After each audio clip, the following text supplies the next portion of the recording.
दोस्तों आखिर उस दिन ऐसा क्या हुआ जब अपने भक्त को न्याय दिलाने साईं बाबा को खुद पुलिस थाना आना पड़ा। ओम साई राम। दोस्तों नमस्कार, हमारे YouTube चैनल में आप सभी का हार्दिक स्वागत है। दोस्तों आज हम आपको साईं भक्त की एक ऐसी सच्ची घटना सुनाने जा रहे हैं जिसे सुनकर आपके होश उड़ जाएंगे और आपको भी यकीन हो जाएगा कि वास्तव में साईं बाबा किसी न किसी रूप में अपने भक्त की रक्षा के लिए दौड़े चले आते हैं। दरअसल दोस्तों हम बात कर रहे हैं राजस्थान के रहने वाली साक्षी श्रीवास्तव की, जिन्होंने हमारे साथ यह सच्ची घटना शेयर की है और बताया कि कैसे अगर उस दिन साईं बाबा का कोई चमत्कार नहीं होता तो पता नहीं उनके साथ क्या होता। आज साईं बाबा के कृपा के कारण उनके परिवार के साथ वह बहुत खुश है।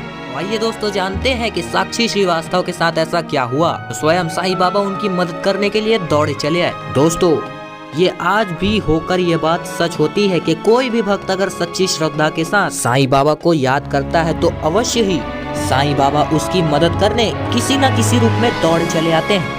दोस्तों राजस्थान के रहने वाली साक्षी श्रीवास्तव जो बाकी भगवानों के साथ साथ साईं बाबा की भी एक अनन्य भक्त है। साक्षी जी का सीधापन और उनके प्रति भगवान की आस्था भक्ति और उनके प्रति साईं बाबा की भक्ति देखकर गांव वाले भी उनका बहुत ही सम्मान करते थे। साक्षी जी बताती है कि वो खाना भूल सकती है परंतु साईं बाबा का आरती कभी नहीं भूलती। साक्षी की घर की परिस्थिति कुछ खास नहीं थी क्योंकि साक्षी के पापा जो कि बहुत ही गर्म दिमाग के थे वे साक्षी को बहुत ही परेशान करते थे। साक्षी के पापा गुस्से में आकर बेवजह उनके साथ मारपीट करते थे और उनके साथ गाली गलौज किया करते थे। साक्षी की माता पहले ही उनके गुस्से की शिकार थी, वह भी साक्षी की मदद नहीं कर पाती थी। जैसे तैसे साक्षी के पिता ने साक्षी की शादी लगा दी।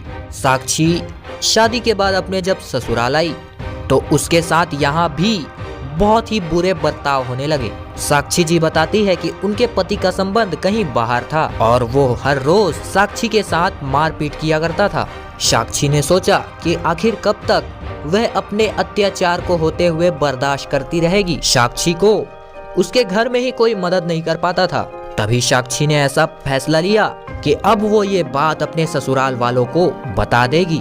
जब साक्षी अपने साथ ये अत्याचार को अपने ससुराल वालों को बताती है तो उल्टा उसके ससुराल वाले उसे ही बुरा भला कहते हैं और उसे घर से तुरंत बाहर कर देते हैं। साक्षी को कुछ भी समझ नहीं आ रहा था कि अब वो क्या करे। वो वापस अपने घर भी नहीं जा सकती थी क्योंकि वहाँ भी उसे निराशा ही मिलती। वो वहाँ से पैदल निकल गई और वो मन ही मन केवल साईं बाबा का जाप कर रही थी। कुछ दूर चलने के बाद साक्षी जी को साईं बाबा का एक मंदिर दिखा। साईं जी के मंदिर में साक्षी बैठकर रो रही थी। तभी एक बुजुर्ग आदमी साक्षी के पास आया और साक्षी को बोला, बेटी मत रो, सब ठीक हो जाएगा। उस बुजुर्ग आदमी ने साक्षी से कहा, बेटी तुम अपने लिए लड़ो, मैं तुम्हारे साथ हूँ। इतना ही कहकर वो बुजुर्ग आदमी वहाँ से चला गया। साक्षी ने सोचा कि आखिर वो क्या करेगी, आगे वो ये सब कब तक सहते रहेगी। यही सोचकर साक्षी पुलिस स्टेशन चली गई और वहाँ उसने अपनी आप बीती पुलिस वालों को सुनाई। जब थाने में साक्षी के परिवार वालों को बुलाया गया तो उन्होंने सारा इल्जाम साक्षी पर लगा दिया।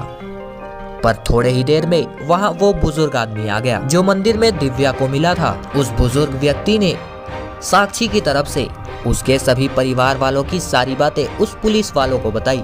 तभी पुलिस वाले उस बुजुर्ग आदमी से पूछते हैं कि आप इनके कौन लगते हो। तो वह बुजुर्ग आदमी ये बोलता है कि मैं ये पास के साईं बाबा के मंदिर में रहता हूँ। अक्सर साक्षी के साथ हो रहे अत्याचार को अपनी आंखों से देखता रहता हूँ। दरअसल वह बुजुर्ग आदमी उसके घर के आसपास रहने वाला है और साक्षी के साथ हो रहे अत्याचार के बारे में बहुत ही अच्छे तरीके से जानता है। पुलिस वालों ने उस बुजुर्ग आदमी का भरोसा किया और साक्षी के लिए बहुत ही बड़ा फैसला लिया। अब साक्षी की हर परेशानी खत्म हो चुकी थी।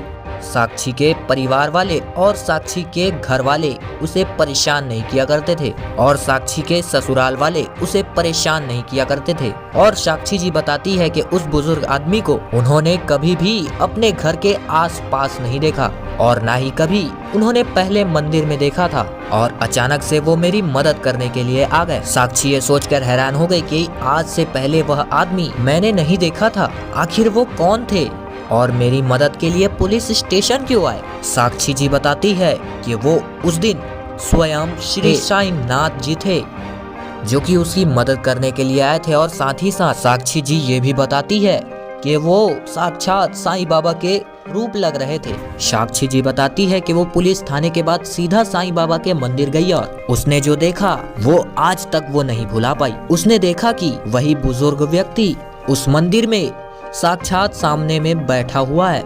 यह देखकर साक्षी जी बहुत ही हैरान हो गई और साक्षी की आंखों से आंसू निकलने लगे और कहने लगी कि हे प्रभु, आपकी लीला अपरंपार है। आप कभी भी अपने भक्त के ऊपर संकट आने नहीं देते। और यह सारी घटना साक्षी अपनी मम्मी को बताई। तो उसकी मम्मी ने कहा कि बेटी, तुम बहुत ही भाग्यवान हो जो स्वयं साईं बाबा ने आपको दर्शन दिया है। बुजुर्ग आदमी और कोई नहीं बल्कि स्वयं शिरडी के साईंनाथ थे, जो कि जिन्होंने आपकी मदद की है। ऐसा सुनकर साक्षी को विश्वास हो गया और साईं बाबा के प्रति उनकी आस्था कई गुना और अधिक बढ़ गई। साक्षी जी बताती है कि साईं बाबा के कृपा से, उनकी आशीर्वाद से आज वे ससुराल में बहुत खुश है। दोस्तों, भगवान कब, कैसे और किस रूप में के सामने आ जाए ये कोई नहीं जानता, इसीलिए उनके प्रति अपनी आस्था कभी भी हमें कम नहीं करनी चाहिए। यदि दोस्तों आपके साथ भी कोई सच्ची घटना हुई हो तो हमें नीचे कमेंट में लिखकर या मेल कर जरूर बताइएगा।